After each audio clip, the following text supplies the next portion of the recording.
Commander.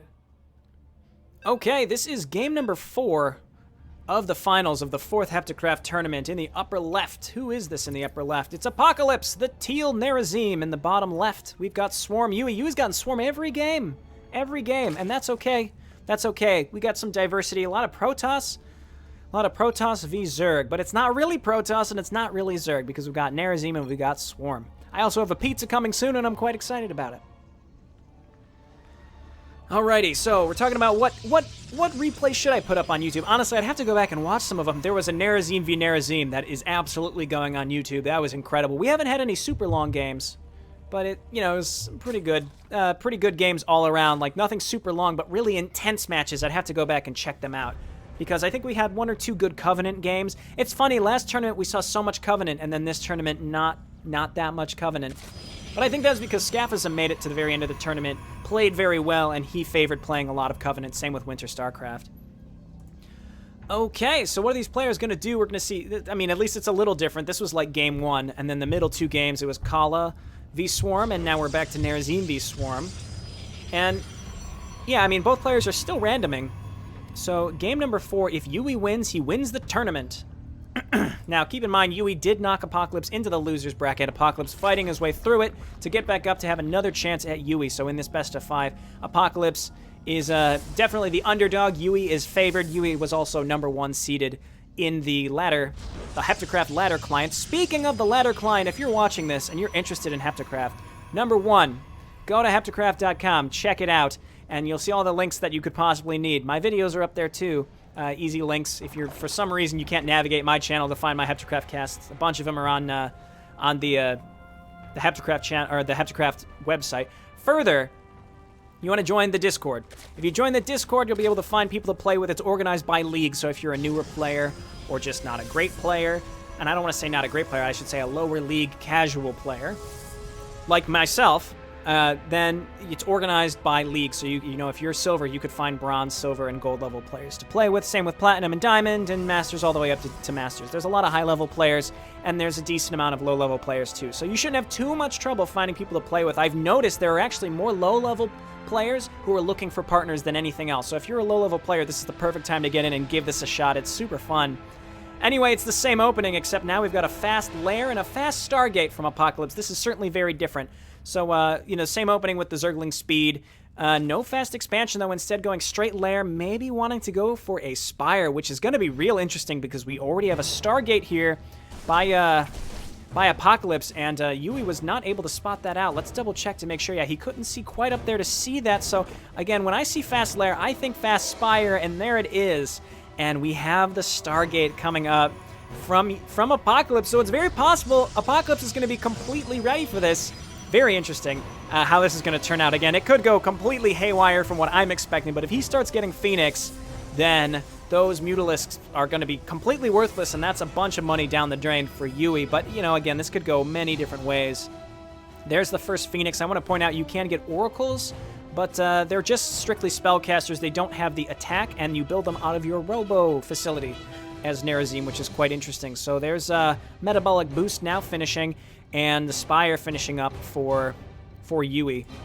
And we'll see still no expansion. It looks like he's doing just full-on one-base play, possibly going to try to end this series on one-base play. And what was I saying? I was talking about, before I got distracted, by the actual game that we should be paying most attention to. Second Stargate going down for YueY, or excuse me, Apocalyspe, as YueY starts getting out Mutalisks. But the HeptaCraft client, or I should say the HeptaCraft extension mod, works with a ladder client. You can download that. It's a simple batch file that you want to play on ladder. It sends some good stats back to Summerloud so he knows what races are playing the most of. And then that's how you're seeded for these tournaments. All right, 2 Raptorlings getting in there and both jumping away before they can do any real damage here as they're deciding what to do. Actually getting lifted by the Phoenix, and now YueY knows that these are here and perhaps now saying, oh no, my Mutalisks were perhaps the wrong choice as there are at least 2 Phoenix out on the field with possibly more. Now a Warp Rowboat going down. He canceled the second Stargate Rowboat. Stargate Robo, what am I saying? Stargate. It's just Star Space Gate, as it's a Robo, a Warp Robo, it's, I guess a Warp Stargate. Stargate is fine with me. And here go the 2 Phoenix across the map. And both, I would say, YueY tried to scout earlier. He did get the Raptorlings in, but it was too late to see that the Stargate was there as Apocalypse had him walled in. Apocalypse, though, I think he's just going into this. No, he did scout. He did scout pretty early, but he didn't know that the Spire was on the way. And here's the Hydralisk Den now just finishing as he realizes he's going to have to transition away from Mutalisks and into Hydralisks if he wants to get rid of these Phoenix. Phoenix move at 5.95 movement speed. The Mutalisks are at 5.6, so they're only slightly slower, and this is how it's going to go for YueY. He just tries his damnedest to chase away these Phoenix as best he can, maybe trying to throw down. I don't see any creep colonies going down for any anti-air static defense, but we do have Scourge coming out. Here come the Scourge. Let's see how much the Scourge actually cost. 24.74. Interesting that it's 74 and not 75. Is that a mistake? Because, I mean, in the original StarCraft 1, they were 25.75, and it's funny to see, like, a strange odd number like 24.74 for the cost of a unit. I don't know. It doesn't matter to me. It's just interesting.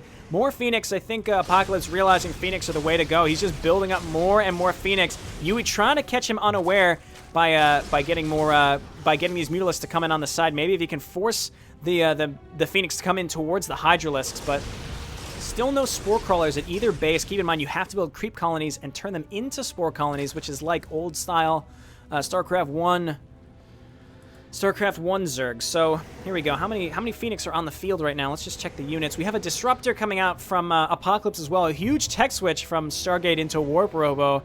And now we've got, I mean, he only has the Phoenix. If these Phoenix got taken out, he'd be in trouble, but he does have the Disruptor coming out. Five Hydralisks out for YueY as well. So he is equipped to get rid of these Phoenix, but Apocalypse having very good control on them while he continues to expand on the back end of this. Both players only on 2 bases. Very fast or very late expand by YueY because I think he wanted to surprise his opponent with these Mutalisks. He does have them in the Carapace, into the Carapace adaptation, which makes sense because, I mean, if you're getting kited around by Phoenix, you want to make sure that you are able to take a few more hits, I suppose. And this would just, it just drives everybody crazy. Anytime Phoenix are doing this to you, it just drives me nuts.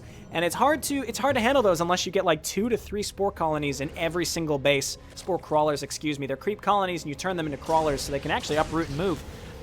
But that's neither here nor there. The Hydralisks are deciding if they want to get in there. Let's check the production tab. There's the muscular augments that I was wondering. That's specifically why I wanted to check the production tab, because these Hydralisks need to be able to move faster. They don't move faster on creep. As YueY's trying to react to these Phoenix, and the Phoenix just poking in, getting a drone here or there, maybe able to pick up a few units. The Hydralisk maybe you just want to sit over here. It's so hard to deal with this because you have to constantly be moving back and forth, back and forth. Meanwhile, we've got air weapons level 2 and charge coming out for those Fanatics from Apocalypse. Apocalypse doing several tech switches. I saw he got a Dark Council as well. I just didn't have the time to go up and look at it. As Apocalypse, again, he sneaks in, gets one drone. That's a big deal. He's got a Robo Bay out. And where is that? And he also has a Dark Council, and that's where he's getting that charge. Is just absolutely crazy. What is Pilgrim? Enables Warp Gates to warp in Pilgrims. They can use Shadow Dance, Dash, Void Sanctuary, and build Stasis Ward. So Stasis Swords have been moved from Oracles. I don't even know what these are. I've not seen these ever, and I'm intrigued. It doesn't look like they're permanently cloaked or anything. It looks like it uses the Vorazun model.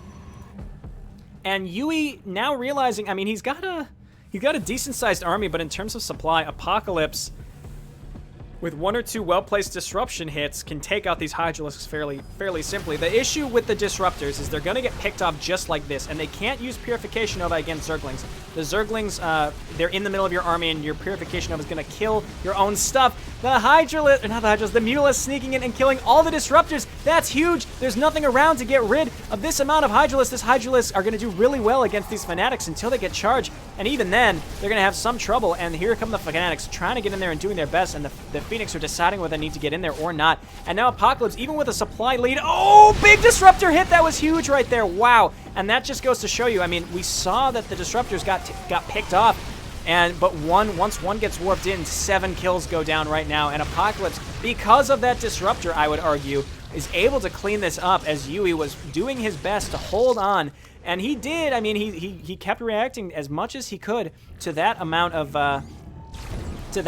Phoenix. But when he went to attack, he got rid of the Disruptors, exactly what he needed to do. But one more Disruptor was just enough, and now the charge is out, allowing the Fanatics to chase away the remaining Hydralisks as YueY calls GG. It's a 2-2 series. Well played. Well played, both players. So one thing I want to point out, YueY never got bumped into the loser's bracket. He never did. So good on him. In the past, what would happen is it's double elimination. If YueY were to lose, then he would technically have to play again against Apocalypse, simply because Apocalypse has been eliminated once. If he loses against this, then he's out. If YueY loses once, that's technically his first elimination, so he stays in and they play another best of 5. Now, Summerloud has decided that that's not going to be the case. It's going to be a single best of 5. But I just wanted to point that out, that YueY does deserve credit. He deserves a lot of credit for never even getting bumped into the loser's bracket. And who knows what's going to happen in the last game. These games have been really close, and I really enjoy the playstyle of both of these players. It's very cool to see.